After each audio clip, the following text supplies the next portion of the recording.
wabarakatuh. Perkenalkan, nama saya Keisha Fatih Hastiono dengan NPM 334240026 dari kelas Pengantar Metalurgi dan Material D. Perkenalkan, nama saya Maharani Revani Sumia dengan NPM 333424818. Halo semua, perkenalkan saya Rindu Cantika dengan NIM 333424028.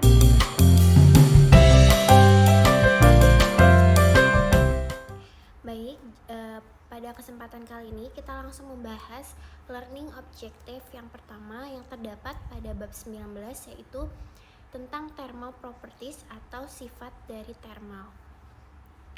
Yang pertama di sini kita membahas tentang learning objective dari define heat capacity and specific heat atau definisi kapasitas dari panas dan juga spesifikasi panas. Jadi kapasitas panas ini adalah merupakan sebuah kemampuan suatu bahan untuk menyerap energi panas dari energi luar diukur dengan jumlah energi yang dibutuhkan untuk menaikkan suhu dari satu satuan. Kemudian satuan SI yang dipakai dalam kapasitas panas ini yaitu adalah Joule per Kelvin atau J per K. Kemudian dari kapasitas panas ini kita dapat menghitung dengan menggunakan rumus.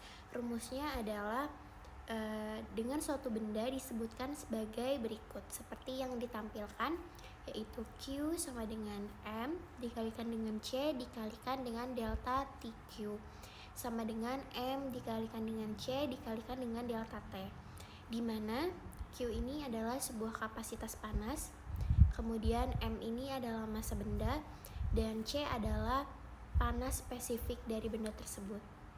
Sedangkan delta T adalah perubahan suhu yang terjadi. Selanjutnya, setelah penjelasan mengenai rumus untuk perhitungan kapasitas panas, terdapat faktor yang mempengaruhi kapasitas panas ini bergantung kepada suhu, kemudian tekanan, volume sistem, dan ukuran sistem. Kemudian tidak selalu konstan pengaruh-pengaruh dari faktor tersebut, dikarenakan variabel-variabel yang terdapat pada kapasitas panas ini merupakan variabel-variabel sistem termodinamika. Kemudian kapasitas panas ini juga memiliki aplikasi. Nah, aplikasinya ini, kapasitas panas sendiri digunakan dalam dunia industri itu sangat banyak. Contohnya seperti pada pengolahan makanan, kemudian kimia, termodinamika, mesin panas, dan astronomi. Kemudian pada bidang metalurgi juga diaplikasikan kepada ekstraksi pirometalurgi. Dengan hal ini, kapasitas panas ini membantu dalam perhitungan efisiensi termodinamika, kemudian analisis entalpi, dan studi dari sifat thermal. Bisa dilihat pada gambar yang pertama ini digunakan dalam kegiatan memasak, kemudian yang kedua ini dalam bidang astronomi, dan yang ketiga itu pada bidang termodinamika. Kapasitas panas yang kedua ini yang kita bahas adalah kapasitas panas spesifik. Kapasitas panas spesifik ini merupakan kapasitas dari kalor jenis yang merupakan jumlah kalor yang dibutuhkan untuk menaikkan suatu suhu dalam satuan massa suatu zat sebesar dengan 1 derajat Celcius. Kalor jenis ini itu dilambangkan dengan simbol C. Kalor jenis air itu adalah 1 kalor per gram derajat Celcius, sama dengan sejumlah 4,186 Joule per gram derajat Celcius. Kapasitas panas spesifik ini memiliki satuan SI atau satuan internasionalnya itu adalah Joule per kilogram, yaitu J per Kg.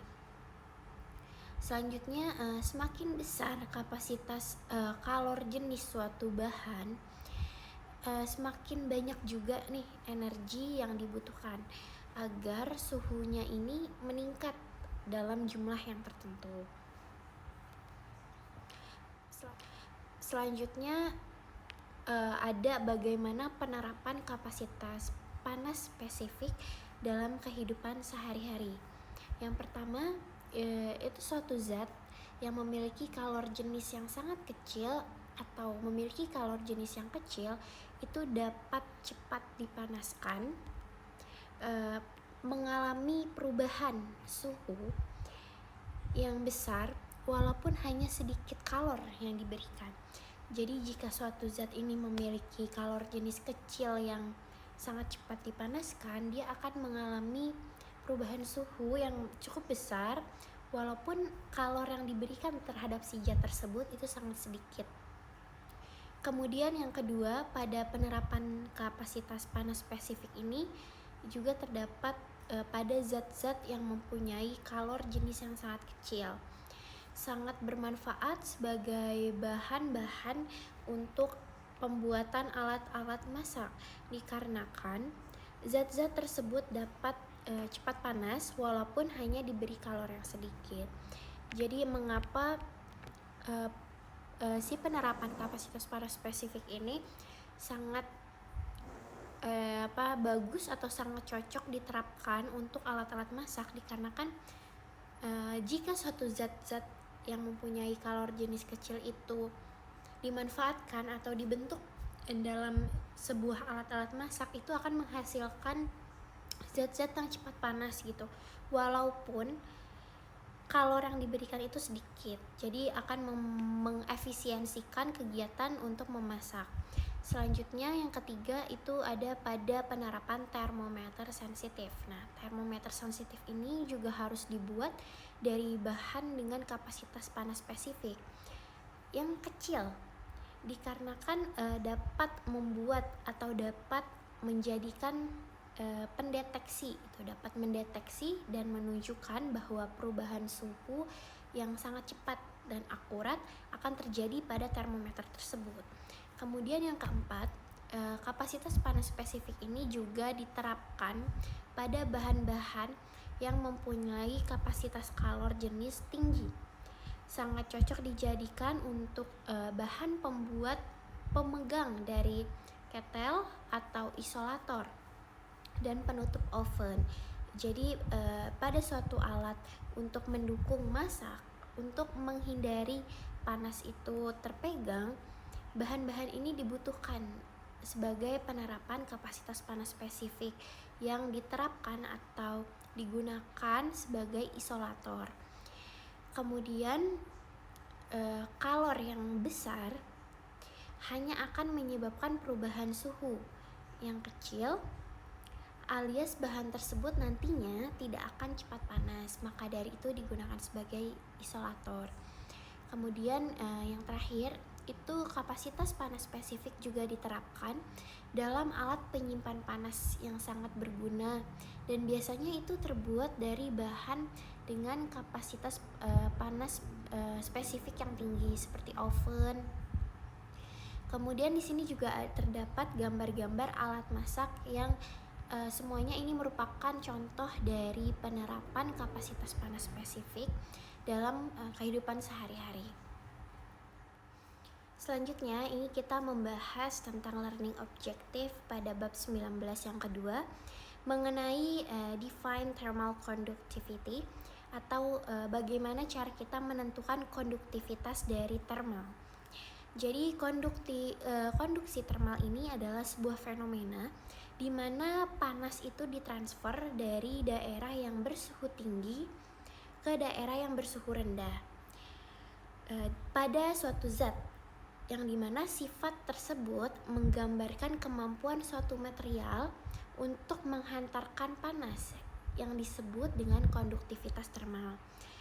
Konduktivitas thermal ini dapat dihitung atau dapat dirumuskan dengan persamaan berikut. Bisa dilihat bahwa Q sama dengan min K dt per dx, di mana Q ini adalah sebuah flux panas atau panas persatuan waktu dan persatuan luas dengan luas tegak lurus terhadap arah alirannya. Kemudian K itu adalah konduktivitas termal dari sebuah material. Sedangkan dt atau dx itu adalah gradien suhu melalui media penghantar. Jadi pada logam murni seperti pada gambar itu ada beberapa jenis logam murni itu memiliki sebuah mekanisme konduksi panas oleh sebuah elektron yang lebih efisien dibandingkan dengan beberapa ponon. Dikarenakan elektron ini memiliki kecepatan yang lebih tinggi dan kurang mudah tersebar dibandingkan dengan ponon. Selanjutnya, logam ini juga merupakan penghantar panas yang sangat baik dikarenakan memiliki jumlah daripada elektron yang sangat bebas dan juga banyak. Sehingga nilai konduktivitas termal dari sebuah logam ini umumnya berkisar antara 20 hingga 400. Kemudian pengaruh dari paduan logam ini itu membuat dalam penambahan atom pengotor pada logam itu seperti paduan tembaga atau seng itu dapat menurunkan konduktivitas termal karena atom pengotor ini itu bertindak sebagai pusat dari hamburan. Maka dari itu akan mengakibatkan kurangnya efisiensi daripada gerak elektron-elektron yang terdapat pada logam. Ada keramik. Nah, keramik ini merupakan bahan non-logam. Keramik itu merupakan isolator yang isolator termal karena tidak memiliki banyak elektron yang bebas, beda seperti logam tadi. Kemudian akibatnya ponon itu menjadi mekanisme utama atau konduksi panas yang paling utama, di mana kontribusi dari elektron ini itu jauh lebih kecil dibandingkan dengan getaran kisinya. Kemudian tetapi ponon ini menjadikan kurang efektif gitu loh dibandingkan elektron yang dapat menghantarkan panas, dikarenakan hamburan ponon itu tidak memiliki ketidaksempurnaan dalam sebuah kisi. Jadi keramik ini memiliki nilai konduktivitas termal dengan yang pertama itu pada suhu ruang, sehingga konduktivitas termal keramik itu sekitar 2 sampai dengan 50. Kemudian kaca dan keramik amorf itu memiliki konduktivitas lebih rendah dibandingkan dengan keramik kristalin karena struktur atom yang teratur dan juga tidak teratur itu dapat meningkatkan dari hamburan panas tersebut.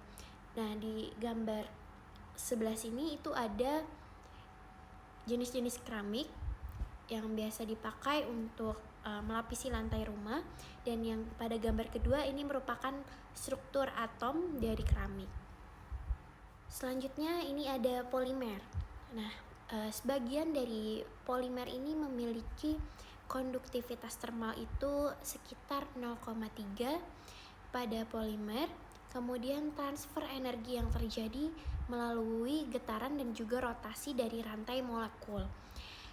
Jadi faktor-faktor yang akan mempengaruhi konduktivitas dari polimer itu yang pertama nih, polimer dengan struktur kristalin yang sangat tinggi itu memiliki konduktivitas yang lebih besar dibandingkan dengan polimer amorf karena getaran rantai molekul itu lebih terkoordinasi pada keadaan kristalin. Kemudian aplikasi sebagai isolator polimer ini digunakan sebagai isolator termal dikarenakan konduktivitasnya yang sangat rendah. Kemudian sifat dari isolasi polimer juga dapat ditingkatkan dengan penambahan pori-pori kecil yang biasanya dihasilkan melalui proses foaming, kayak contohnya itu polistrena berbusa. Dan contoh dari aplikasinya itu seperti cangkir pada minuman dan wadah isolasi termal. Nah, di samping ini yang pada gambar pertama itu terdapat contoh dari produk polimer tersendiri, dan yang kedua ada struktur dari atom-atom polimer. Perhatikan dua mekanisme utama panas konduksi dalam padatan dan membandingkan kesetaraan relatif dari kontribusi ini untuk setiap logam, keramik, dan polimerik. Yang pertama, penyerapan energi termal dalam material padat pada dasarnya terjadi melalui mekanisme peningkatan energi getaran atom-atom penyusunnya. Atom-atom tersebut berada dalam keadaan getaran terus-menerus dengan kecepatan yang sangat tinggi, yang mencerminkan frekuensi getaran mereka. Amplitude bergetar ini relatif kecil, namun cukup signifikan untuk memengaruhi sifat energi termal material. Saat material menerima energi panas, energi ini ditransfer ke atom-atom menyebabkan mereka bergetar ke energi yang lebih besar. Proses ini mencerminkan interaksi antara atom-atom dalam jaringan kristal padat dan energi panas yang masuk, yang pada akhirnya berkontribusi pada perubahan sifat-sifat material seperti ekspansi termal atau perubahan fase. Pada logam, hanya elektron yang berada pada keadaan dekat energi Fermi yang mampu melakukan transisi semacam itu, dan ini hanya mewakili sebagian kecil dari jumlah total elektron. Proporsi yang bahkan lebih kecil dari elektron mengalami ekstasi pada materai isolator dan semikonduktor. Oleh karena itu, kontribusi elektronik ini biasanya tidak signifikan, kecuali pada suhu dekat 0 Kelvin. Beberapa panduan logam dengan ekspansi rendah dan ekspansi terkendali telah dikembangkan yang digunakan dalam aplikasi yang membutuhkan kestabilan dimensi dengan varian suhu. Ikatan antara atom yang relatif kuat ditemukan pada banyak material keramik, yang mencerminkan dalam koefisien ekspansi termal yang relatif rendah. Nilai-nilai biasanya sekitaran antara 0,5 dikali 10 min 6 dan 15 dikali 10 min 6. Untuk keramik non-kristalin dan juga memiliki struktur kristal kubik, A bersifat isotropik. Sebaliknya, jika tidak memiliki koefisien tersebut bersifat anistropik. Beberapa material keramik ketika dipanaskan menyusut pada beberapa arah kristalografi, sementara mengembang pada arah lainnya. Sedangkan pada polimer, beberapa material polimer mengalami ekspansi termal yang sangat besar saat dipanaskan, seperti yang ditunjukkan oleh koefisien yang berkisar antara sekitar 50 dikali 10 min 6 hingga 400 dikali 10 min 6. Nilai A tertinggi ditemukan pada polimer linear dan bercabang karena ikatan antara molekul sekunder yang lemah dan sedikitnya jalinan saling. Dengan meningkatkan jumlah jalinan saling, besarnya koefisien ekspansi berkurang. Koefisien terendah ditemukan pada polimer jaringan termoset seperti fenol, di mana ikatan hampir selalu bersifat kovalen. Perhatikan mekanisme utama dengan energi termal dileburkan dalam bahan padat. Pertama, saya akan jelaskan energi termal. Energi termal adalah jenis energi yang dihasilkan ketika suhu meningkat. Energi termal berbanding lurus dengan perubahan suhu benda.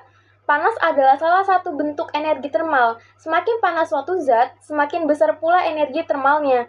Meningkatnya energi termal akibat peningkatan suhu disebabkan oleh pergerakan atom dan molekul zat yang lebih cepat.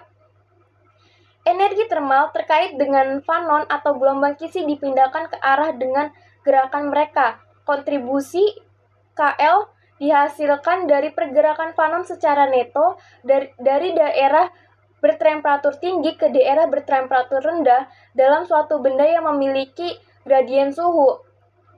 Mode utama penyerapan energi termal adalah peningkatan energi getaran-getaran atom. Atom-atom material pada terus-menerus bergetar pada frekuensi yang sangat tinggi dan dengan amplitude yang relatif kecil.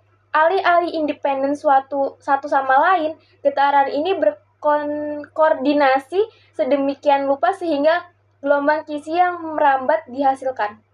Gelombang ini dapat dianggap sebagai gelombang elastis atau sekadar gelombang suara, dengan panjang gelombang pendek dan frekuensi yang sangat tinggi, yang merambat melalui kristal dengan kecepatan suara. Energi termal getaran untuk suatu material terdiri dari serangkaian gelombang elastis yang memiliki rentang distribusi dan frekuensi tertentu.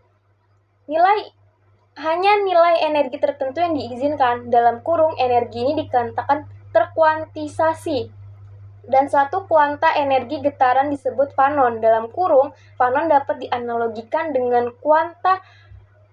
kuanta radiasi elektromagnetik yaitu fanon. Kadang-kadang gelombang getaran itu sendiri juga disebut fanon. Energi termal ditingkatkan menjadi 3 metode, yaitu konduksi, konvensi, dan radiasi. Yang pertama itu ada konduksi. Konduksi adalah transfer energi termal menjadi lebih mudah jika terjadi konduksi, karena pada kasus ini energi dipindahkan dari satu molekul ke molekul lainnya melalui getaran.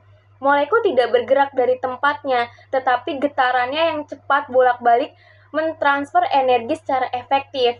Selanjutnya ada konveksi. Ketika perpindahan panas atau energi termal terjadi dalam keadaan cair, perpindahan terjadi dalam lapisan-lapisan dalam cairan.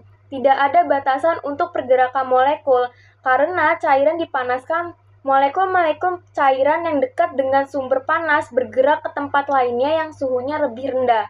Terakhir, ada radiasi. Dalam keadaan gas, pergerakan molekul sangat acak sehingga dapat bergerak ke segala arah. Dalam radiasi, perpindahan energi tidak terjadi dalam bentuk gelombang. Gelombang ini adalah gelombang elektromagnetik yang memindahkan energi dari satu molekul ke molekul lainnya.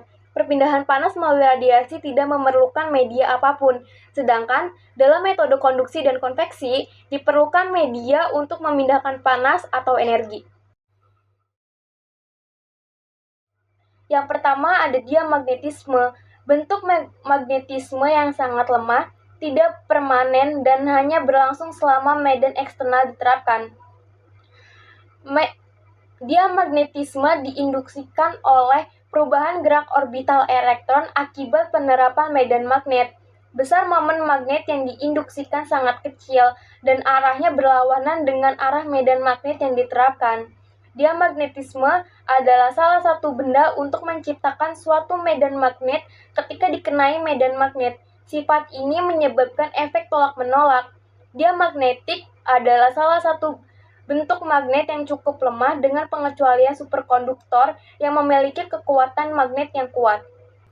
Sifat diamagnetik material. Semua material menunjukkan peristiwa diamagnetik ketika berada dalam medan magnet. Oleh karena itu, diamagnetik adalah peristiwa yang umum terjadi karena pasangan elektron, termasuk elektron inti di atom, selalu menghasilkan peristiwa diamagnetik yang lemah. Yang kedua ada paramagnetisme. Paramagnetisme adalah salah satu bentuk mekanisme yang hanya terjadi karena adanya medan magnet eksternal. Material paramagnetisme tertarik oleh medan magnet dan karenanya memiliki permeabilitas magnetis yang relatif lebih besar dari satu, atau dengan kata lain, superabilitas magnetik positif. Meskipun demikian, tidak seperti ferromagnetik yang juga tertarik oleh medan magnet, paramagnetik tidak mempertahankan magnetismenya sewaktu medan magnet eksternal tak lagi diterapkan. Sifat paramagnetisme memiliki momen magnet yang kuat dari satu atau lebih elektron yang tidak berpasangan, menyebabkan orientasi dalam medan magnet paling signifikan dalam pencitraan adalah ion logam transisi tertentu, seperti galanium, besi, dan mangan, atau senyawa organik yang merupakan radikal bebas yang stabil. Molekul oksigen juga menunjukkan paramagnetisme. Yang terakhir ada ferromagnetisme. Bahan logam tertentu memiliki momen magnetik permanen meskipun tanpa adanya medan eksternal dan menunjukkannya magnetisasi yang lebih besar dan permanen. Ferromagnetisme berasal dari momen magnetik atom yang disebabkan oleh spin elektron yang tidak saling membatalkan sebagai akibat dari struktur elektron. Beberapa yang paling umum yang menunjukkan ferromagnetisme adalah logam transisi seperti besi dan nikel paduannya, dan logam tanah jarang seperti terbium dan dysprosium. Penyebab ferromagnetisme telah dikaitkan dengan keberadaan coupling spin orbital di mana elektron dikapel dengan momentum sudut orbital yang pada gilirannya berinteraksi dengan inti ionik atom. Atom-atom ini memiliki magnetik bersih membentuk domain magnetik. Momen magnetik dalam domain adapun disejajarkan dalam satu arah tertentu, namun momen-momen dalam domain yang berdekatan disejajarkan dalam arah yang berbeda. Oleh karena itu, momen magnetisasi bersih dalam bahan polikristal rata-rata berjumlah 0 momen magnetik. Describe the phenomenon of superconductivity. Jelaskan fenomena superkonduktivitas. Superkonduktivitas pada dasarnya adalah fenomena kelistrikan. Namun, pembahasannya ditunda hingga saat ini karena ada implikasi magnetik terkait dengan keadaan superkonduktor. Dan selain itu, bahan superkonduktor digunakan terutama dalam magnet yang mampu menghasilkan medan magnet tinggi. Namun ada beberapa bahan di mana resistivitasnya tiba-tiba turun pada suhu sangat rendah dari nilai terbatas menjadi hampir nol dan tetap seperti itu saat didinginkan lebih lanjut. Bahan yang menunjukkan perilaku ini disebut superkonduktor. Pada suhu di bawah TC, keadaan superkonduktor berhenti ketika diberi medan magnet yang cukup besar, yang disebut medan kritis Hc, yang bergantung pada suhu dan berkurang dengan meningkatnya suhu. Hal yang sama juga berlaku untuk kerapatan arusnya, yaitu ada kerapatan arus terapan kritis atau JC di bawah mana bahan tersebut tetap superkonduktif. Berdasarkan respon magnetiknya, bahan superkonduktor dapat dibagi menjadi dua klasifikasi, yaitu tipe 1 dan tipe 2.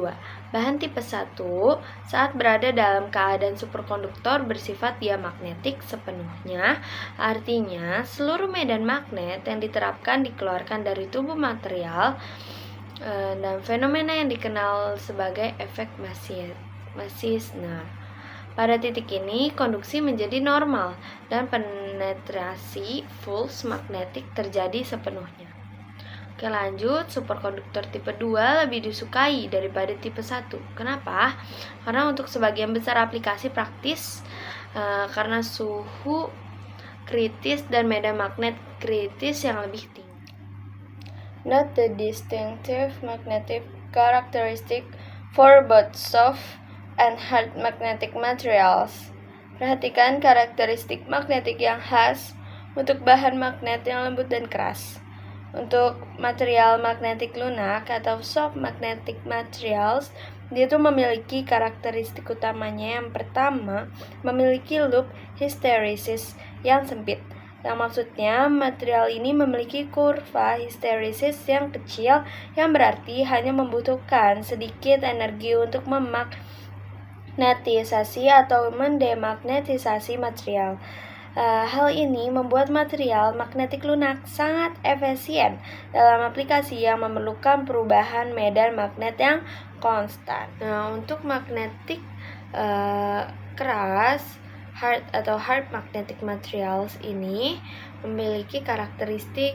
Yang pertama adalah memiliki loop hysteresis yang lebar, yang maksudnya material ini memiliki kurva hysteresis yang besar yang menunjukkan bahwa lebih banyak energi yang diperlukan memagnetisasi atau mendemagnetisasi material. Nah, yang kedua ada energi konduksivitas yang tinggi atau sulit dimagnetisasi atau didemagnetisasi.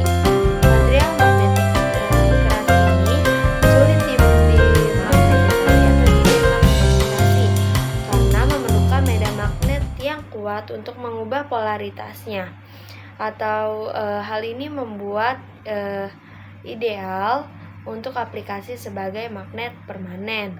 Nah, yang ketiga ada mempertahankan magnetic remanen yang signifikan. Hal ini bermaksud material ini mampu mempermudah tingkat magnetisasi tinggi setelah medan magnet eksternal dihilangkan, menjadikan pilihan yang tepat untuk aplikasi jangka panjang.